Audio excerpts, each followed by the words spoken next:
22 years building brake systems for Ford, and they hand my department to a kid who thinks torque specs are a suggestion. That's how I'd sum up what happened at Midwest Automotive Components last spring. My name's Greg Matthews, 48 years old, and I just watched the biggest manufacturing scandal in Detroit since the Takata airbag recalls. Except this one never made the news, because sometimes the right people know exactly how to bury the truth. Let me paint you a picture of what 22 years of loyalty gets you in corporate America today. I started at Mac in 2001, fresh out of my divorce, desperate for stability. Single dad with 2 kids and a mother who was already showing early signs of what we'd later learn was Alzheimer's. The plant was booming then, 3 shifts, overtime every weekend, and Ford contracts worth $800 million annually. I worked every position on that floor. Started on the line, moved to quality control, then inspection, then floor supervisor. By 2015, I was operations manager for the entire brake component division. I knew every machine, every safety protocol, every supplier specification by heart. When Ford's quality auditors showed up unannounced, they asked for me by name. But here's what nobody tells you about manufacturing in 2023. Experience doesn't matter anymore. What matters is who you know and whether you have the right letters after your name. Enter Kyle Jamison, 25 years old, MBA from Northwestern, and nephew to our CEO, Jack Jamison. Kyle walked into our plant last January wearing a suit that cost more than most of our guys make in a month. Fresh-faced, confident, talking about lean methodology and efficiency optimization like he'd invented the concepts. The plant manager introduced him as our new director of operations, a position that didn't exist the week before but somehow ranked above my 2 decades of earned authority.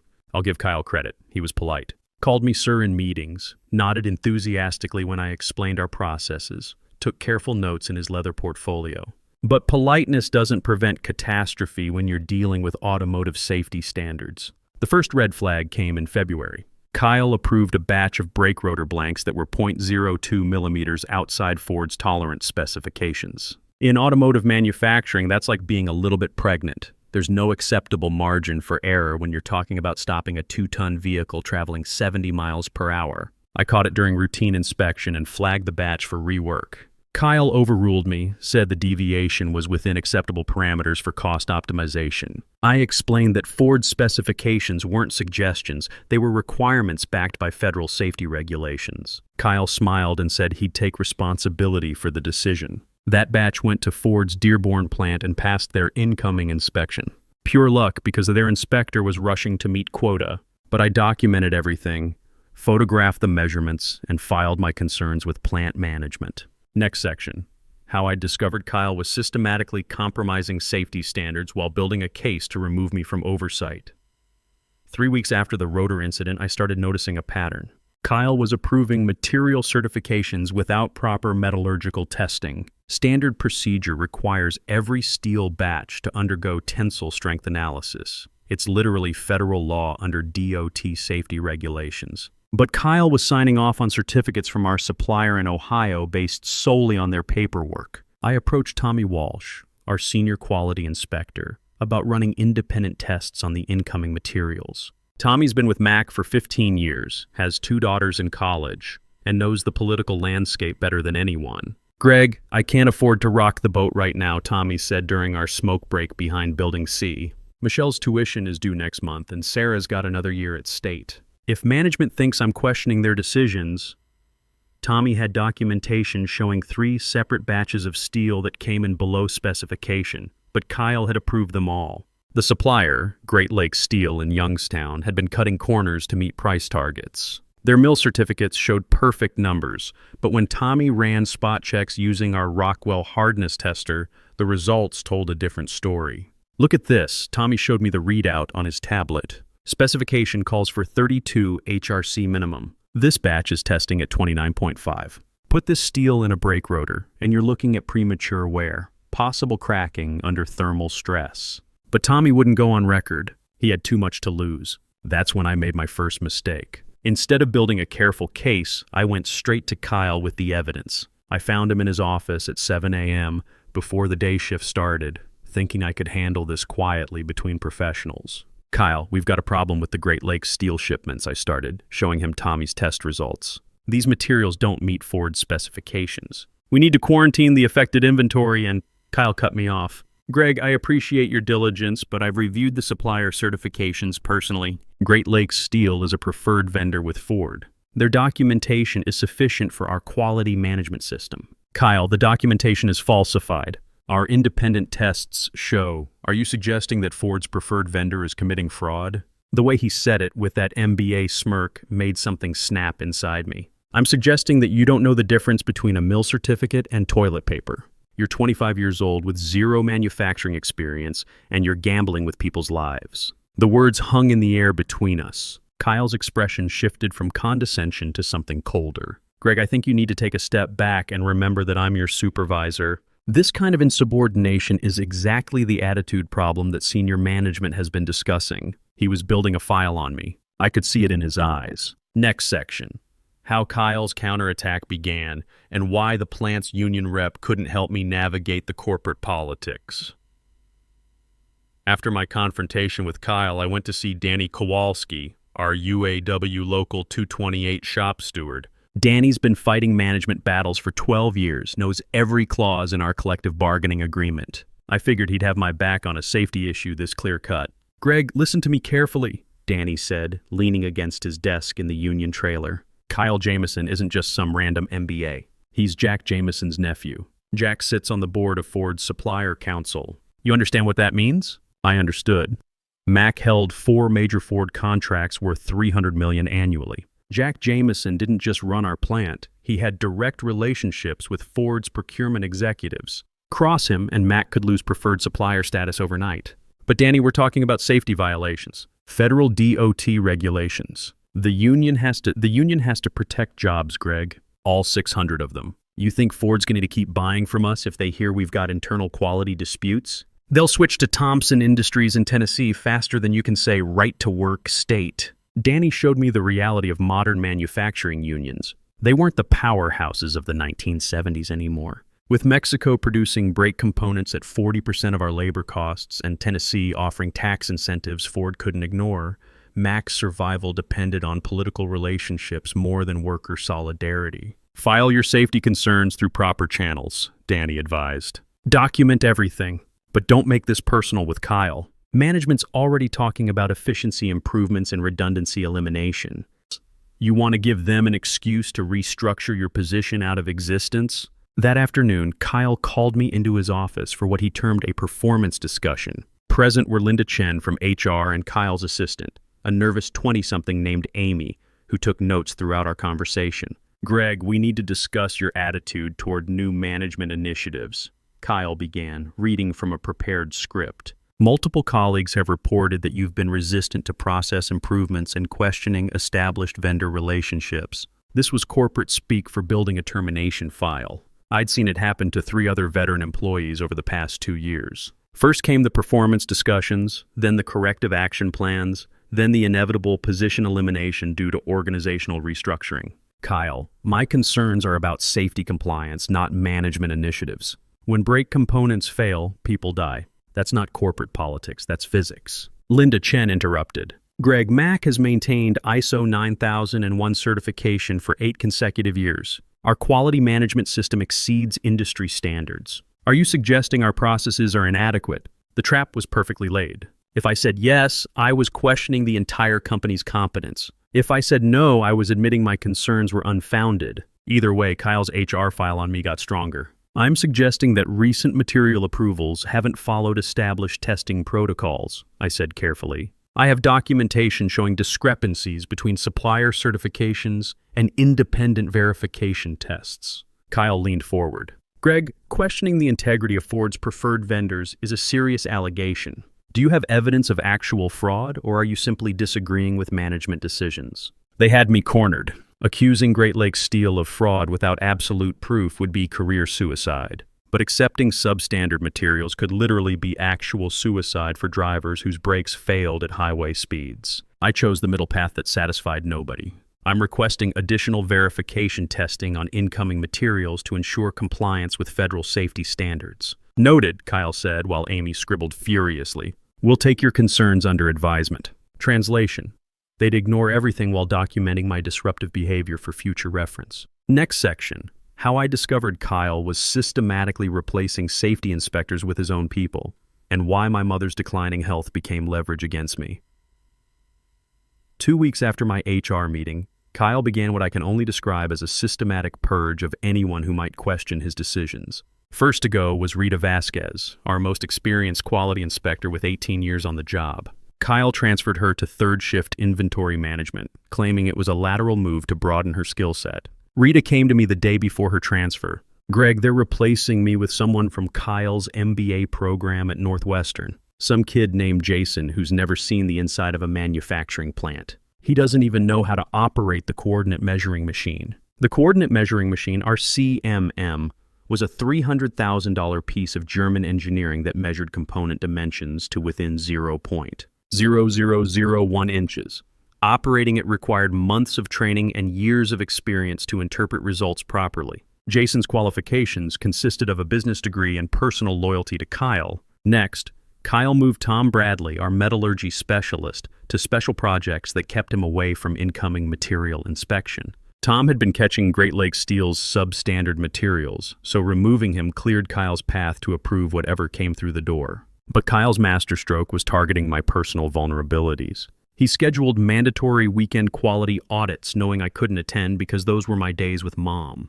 Every Saturday and Sunday, I drove to Sunrise Manor to spend time with my mother, Dorothy, whose Alzheimer's was progressing faster than the doctors had predicted. Mom still recognized me most days, but her grip on recent memories was slipping. She'd ask about my ex-wife Sharon like we were still married, or wonder why my son Andy hadn't visited, forgetting he lived in Portland now. Those weekend hours were becoming precious, maybe the last coherent conversations we'd ever have. Kyle knew this. He'd asked about my family situation during our first meeting, feigning interest in work-life balance. Now he weaponized that information. "Greg, I understand you have personal commitments," Kyle said during another HR meeting, "but quality oversight requires consistent presence. Our Ford contract review is coming up, and we need full management participation in weekend audits." Linda from HR nodded sympathetically. "The company values work-life balance, Greg, but some positions require flexibility during critical periods. Can you adjust your personal schedule to accommodate these business requirements?" I was trapped. Refusing the weekend audits would be documented as failure to meet position requirements. But attending meant abandoning Mom during her most lucid hours when she still remembered my name and asked about my day at the plant. The breaking point came in March. I arrived at work Monday morning to find Jason, Kyle's inexperienced replacement inspector, had approved an entire shipment of brake pad friction materials without proper testing. The materials came from a new supplier in Mexico, Frenos del Norte, that wasn't even on Ford's approved vendor list. I pulled the batch for inspection and discovered the friction coefficient was 12% below specification. In brake pad terms, that meant stopping distances would increase by nearly 15 feet at 60 miles per hour.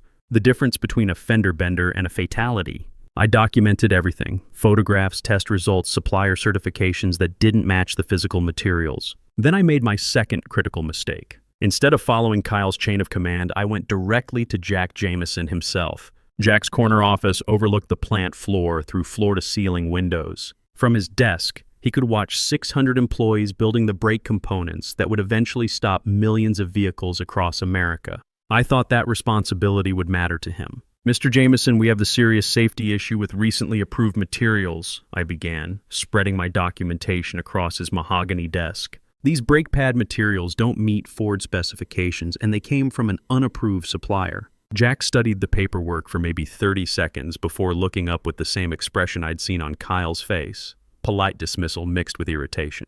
"Greg, I appreciate your attention to detail, but Kyle assures me he's implemented improved efficiency protocols. Are you questioning my nephew's competence?" The question hung in the air like a challenge. Answer wrong, and my 22-year career would end that afternoon. Next section: how my direct challenge to Jack Jameson backfired spectacularly, and why Ford's surprise audit became both my salvation and my downfall. "Greg, I hired Kyle specifically to modernize our operations and improve profitability," Jack said, straightening his tie. "If you can't adapt to new leadership styles, perhaps it's time to consider whether you're still the right fit for this organization." That was corporate speak for shut up or get out. I gathered my documentation and left Jack's office knowing I'd just painted a target on my back. Within 2 hours, Linda from HR called me for another performance discussion. But sometimes the universe has a sense of timing that no corporate politics can control. 3 days after my meeting with Jack, Ford's quality assurance team showed up for an unscheduled audit. Not the routine quarterly review we'd been preparing for, but a surprise deep dive inspection triggered by customer complaints about brake performance in their F-150 trucks. The audit team leader was Patricia Donnelly, a 30-year Ford veteran who'd seen every trick suppliers use to cut corners. She arrived Thursday morning with 2 metallurgy specialists and a quality systems auditor, armed with portable testing equipment and access to Ford's complaint database. We've received 14 customer reports of premature brake pad wear on F-150s manufactured between January and March, Patricia announced during the opening meeting. All vehicles contained brake pads sourced from MAC during that period. We're here to determine root cause. Kyle tried to charm his way through the audit, explaining his streamlined approval processes and vendor optimization initiatives. Patricia listened politely, then asked to see the actual test data for materials approved during his tenure. I watched Kyle's confidence evaporate when Patricia's metallurgy specialist ran independent tests on samples from our current inventory. The friction materials from Frenos del Norte, Kyle's unapproved Mexican supplier, failed every single specification test. This material exhibits 12% lower friction coefficient than specified, the specialist reported. Thermal stability testing shows degradation at temperatures 40 degrees below requirement. These brake pads would lose effectiveness under normal highway braking conditions. Patricia turned to Kyle with the expression of someone who'd caught a child lying about homework. Mr. Jameson, can you explain why MAC approved materials that don't meet Ford's safety specifications? Kyle stammered about cost optimization and vendor diversification, but Patricia cut him off. Cost optimization doesn't override safety requirements. Who authorized the use of this unapproved supplier? Kyle glanced at me, probably hoping I'd jump in and share responsibility. Instead, I handed Patricia my complete documentation file, photographs, test results, email communications, and my written objections to Kyle's decisions. I documented my concerns about these materials when they first arrived, I said. Mr. Jameson overruled my recommendations and approved them for production. Patricia spent the next 2 hours reviewing my documentation. Every photograph was time-stamped. Every test result was signed and witnessed. Every email showed my attempts to prevent substandard materials from reaching Ford's assembly lines. Mr. Matthews, this documentation is exemplary, Patricia said. Your testing protocols exceed Ford's requirements. Why weren't these concerns escalated to plant management? I explained my attempts to work through proper channels, including my meetings with Kyle and Jack Jameson. Patricia took notes, occasionally asking clarifying questions about MAC's quality management hierarchy. On Friday afternoon, Patricia delivered her preliminary findings to MAC's senior management. I wasn't invited to that meeting, but Tommy Walsh had friends in the administrative office who heard everything. Ford suspending Mac's brake pad contracts pending corrective action, Tommy reported during our smoke break. They want Kyle removed from any quality oversight role, and they want you to personally certify all brake-related materials going forward. But victory came with a price I hadn't anticipated. That same Friday, I got a call from Sunrise Manor. Mom had suffered what the nurses called a significant cognitive decline event. She'd gotten confused during lunch, become agitated when staff tried to help her, and spent 3 hours asking for her deceased husband. We think the stress of recent changes in her routine might have accelerated the progression, the head nurse explained. Has there been anything unusual in her family situation lately? I realized that my weekend absences, caused by Kyle's mandatory quality audits, had disrupted Mom's carefully maintained schedule. The familiar rhythm of our Saturday visits had been her anchor to reality. Without that consistency, her mind had drifted further into the fog of Alzheimer's. When I visited Mom that Saturday, she looked at me with polite confusion. "Excuse me, young man, but do I know you? Are you here to fix something?" The woman who'd raised me, who'd taught me the value of hard work and standing up for what's right, no longer recognized her own son. Next section. How Kyle's removal led to unexpected consequences, and why winning the battle nearly cost me everything that mattered. Kyle's removal from quality oversight became effective the following Monday. Ford's directive was clear. He could maintain his Director of Operations title, but all brake-related decisions had to go through me. Kyle's office suddenly felt smaller when he called me in for what he termed a collaborative discussion about moving forward. "Greg, I want to put our differences behind us," Kyle said. his Northwestern MBA confidence replaced by something closer to desperation. Ford's made their position clear, and I respect their quality standards. I'd like to learn from your experience. It should have felt like victory. Instead, sitting across from Kyle's mahogany desk, all I could think about was Mom asking if I was there to fix something. The woman who'd worked double shifts at Ford's Rouge plant to put me through community college no longer knew my face. Kyle, the learning curve for automotive quality standards isn't measured in weeks or months. It takes years to understand why these specifications exist. Every measurement, every test, every protocol was written in somebody's blood. Kyle nodded earnestly, but I could see the calculation behind his eyes. He was 25 years old with an MBA and family connections. Even if Ford had clipped his wings temporarily, he'd outlast me in corporate politics. Time was on his side. My son Andy called that evening while I was reviewing Ford's corrective action requirements. He'd heard about the audit through industry connections in Portland, where he worked as a project manager for Nike. Dad, Tommy Walsh's brother-in-law, told him you basically saved Ford from a massive recall. That's huge. Why do you sound so miserable? I explained about Mom's decline, how my weekend absences had accelerated her confusion. Andy was quiet for a long moment. Dad, you did the right thing. Grandma wouldn't want you to compromise safety standards because of her condition. She raised you better than that. Maybe Andy was right, but knowing Mom couldn't remember raising me made his reassurance feel hollow. I'd won a professional battle by sacrificing precious time with the woman who'd taught me to fight for what's right. The next month brought mixed developments. Ford reinstated MAC's brake pad contracts with enhanced oversight requirements. I personally had to sign off on every material certification, every supplier approval, every process change. My signature became the final authority on components that would stop millions of vehicles. But the corporate machinery was already working to minimize my influence.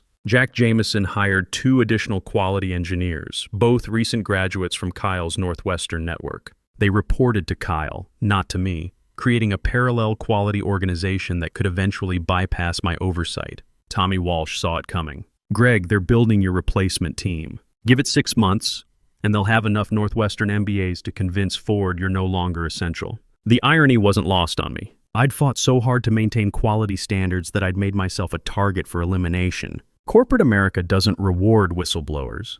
It tolerates them temporarily while planning their removal. Patricia Donnelly from Ford called me directly in May with an offer I hadn't expected. Greg, we've been impressed with your documentation and technical knowledge. Ford is expanding our supplier quality team. Would you consider joining us as a senior quality engineer? The offer was attractive. 20% salary increase, better benefits, and direct employment with Ford instead of a supplier relationship that could be terminated at any time. But taking the job would mean admitting defeat at MAC, abandoning 22 years of institutional knowledge to Kyle's inexperienced leadership. Patricia, I appreciate the offer, but MAC has 600 employees depending on Ford contracts. If I leave now, Kyle's going to approve whatever materials maximize profit margins. People are going to get hurt. Greg, you can't single-handedly hold up quality standards at every Ford supplier. Eventually, you have to trust the system to work without you. That conversation haunted me for weeks. Was I staying at Mac out of genuine concern for safety, or was I just too stubborn to admit when I'd been beaten? The line between principle and pride isn't always clear when you're standing on it. Next section.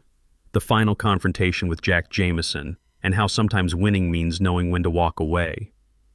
The decision came down to a conversation with Jack Jameson in June. He called me into his office on a Friday afternoon when most of the plant had already gone home for the weekend. The timing wasn't coincidental. Jack wanted privacy for what he was about to propose. Greg, you've made your point about quality standards, Jack began, pouring himself bourbon from the bottle he kept in his desk drawer. Ford's happy, the audit findings are resolved, and Mac's contracts are secure.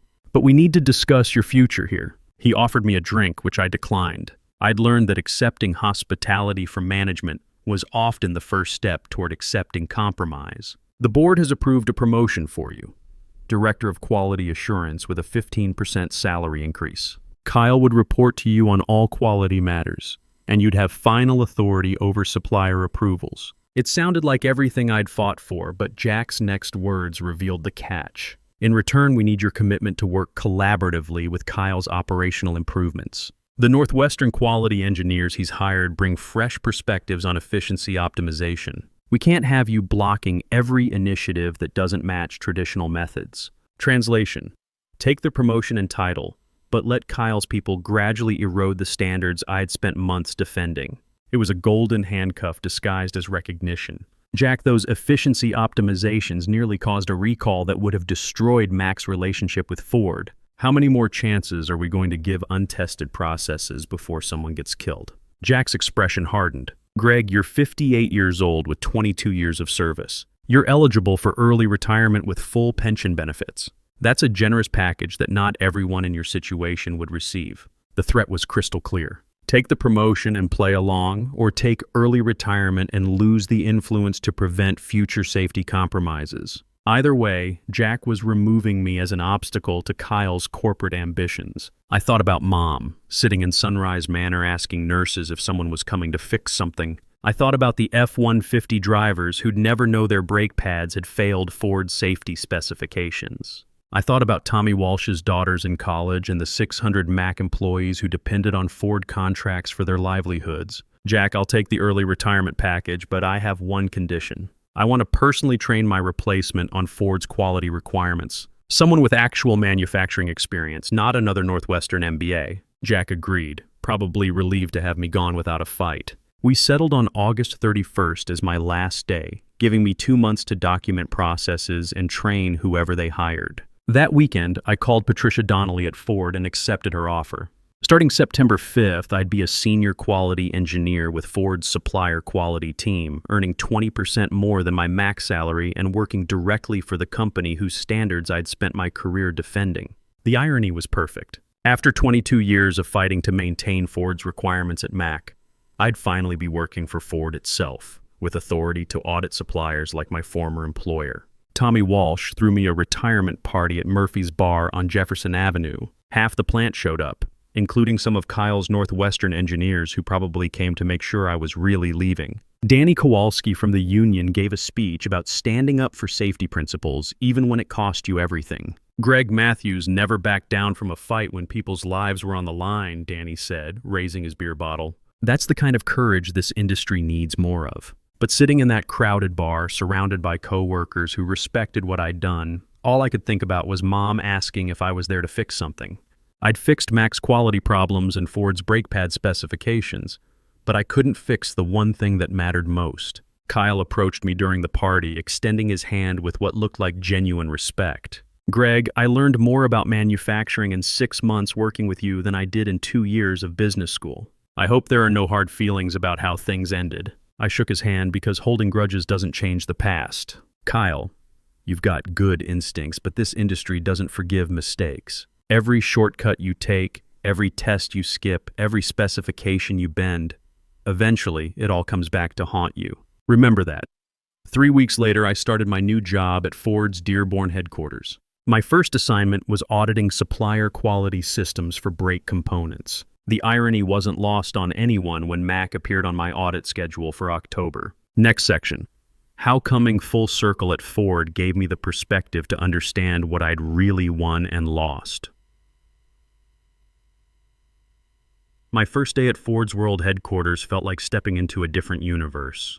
The Dearborn complex sprawled across 1,200 acres, employing 47,000 people who designed, engineered, and tested the vehicles that defined American transportation. After 22 years at Mac's single plant, Ford's scale was overwhelming.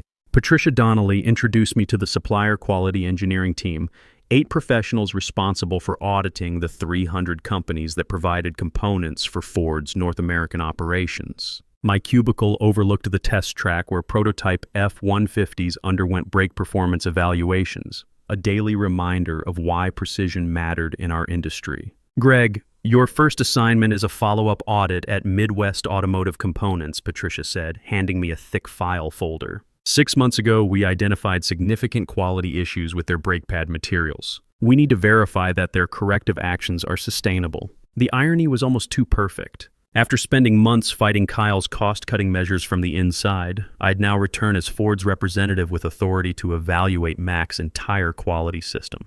The audit was scheduled for October 15th, exactly 2 months after my retirement party at Murphy's Bar. I drove to Mac that Tuesday morning in my Ford Fusion, parking in the visitor spaces I had walked past every day for over 2 decades. The plant looked smaller somehow, maybe because I was seeing it through Ford's eyes instead of as an employee grateful just to have a job. Kyle met me at the security desk, professionally dressed and clearly nervous about the audit. He'd grown into the director of operations role somewhat, though the Northwestern confidence had been tempered by 6 months of actual manufacturing responsibility. "Greg, welcome back," Kyle said, extending his hand. "We've implemented all of Ford's corrective action requirements. I think you'll be impressed with the improvements we've made." The plant tour revealed mixed results. Kyle had hired 3 additional quality inspectors, including one with actual automotive experience from Delphi. The coordinate measuring machine now had 2 qualified operators. Instead of relying on Jason's inadequate training, material testing protocols had been formalized and documented according to Ford specifications. But I also noticed concerning trends. Great Lakes Steel was still MAC's primary supplier, though Kyle assured me they'd improved their quality control processes. The Mexican supplier, Frenos del Norte, had been replaced with a vendor from Vietnam that offered even lower prices. Cost pressure remained the driving force behind most decisions. Tommy Walsh showed me the updated quality procedures during lunch in the plant cafeteria. "Greg, Kyle's trying to do the right thing, but Jack Jameson is still pushing for cost reductions. Every month there's pressure to find cheaper suppliers, faster processes, more efficient methods. What about the Northwestern quality engineers Kyle hired? They mean well, but they don't understand why these specifications exist. Last week, one of them suggested we could reduce testing frequency because our supplier certifications are statistically reliable. I had to explain that statistical reliability doesn't prevent catastrophic failure. During my closing meeting with Mac's management team, I delivered Ford's preliminary findings. The corrective actions were adequate for maintaining current contracts, but sustainability remained questionable. Mac's quality system depended too heavily on individual knowledge rather than institutional processes. "Mr. Jameson, Ford's recommendation is continued monthly audits for the next 6 months," I reported to Jack, who looked older and more tired than I remembered. "Your quality improvements are positive, but the underlying cost pressures that created the original problems haven't been addressed." Jack nodded grimly. "Greg, I appreciate Ford's patience with our learning curve. Kyle and his team are committed to maintaining the highest standards." After the meeting, I visited Mom at Sunrise Manor. The Alzheimer's had progressed significantly since my retirement. She spent most days staring out her window, occasionally asking about people from her childhood who died decades ago.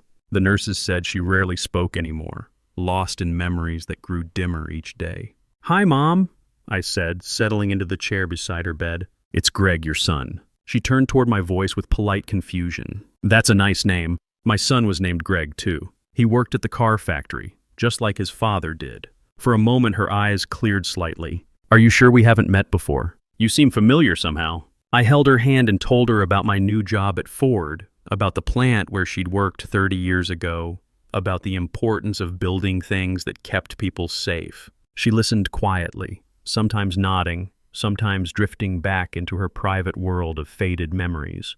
Driving home that evening, I reflected on what I'd gained and lost over the past year. I'd prevented a potential recall that could have killed people, established quality standards that would protect future drivers, and earned respect from the industry's most demanding customer. My new salary allowed me to afford better care for Mom and help secure my own retirement, but the victory came with permanent costs. Mom would never again recognize the son she'd raised to stand up for what was right. I'd missed months of her final coherent conversations while fighting battles at MAC. The time lost to corporate politics and weekend audits couldn't be recovered, no matter how many quality problems I'd solved. 6 months later, MAC failed another Ford audit. Kyle's Northwestern engineers had gradually relaxed testing protocols, and quality issues began appearing in customer complaints again. Jack Jameson was forced to sell the company to a larger supplier that immediately restructured Mac's management team.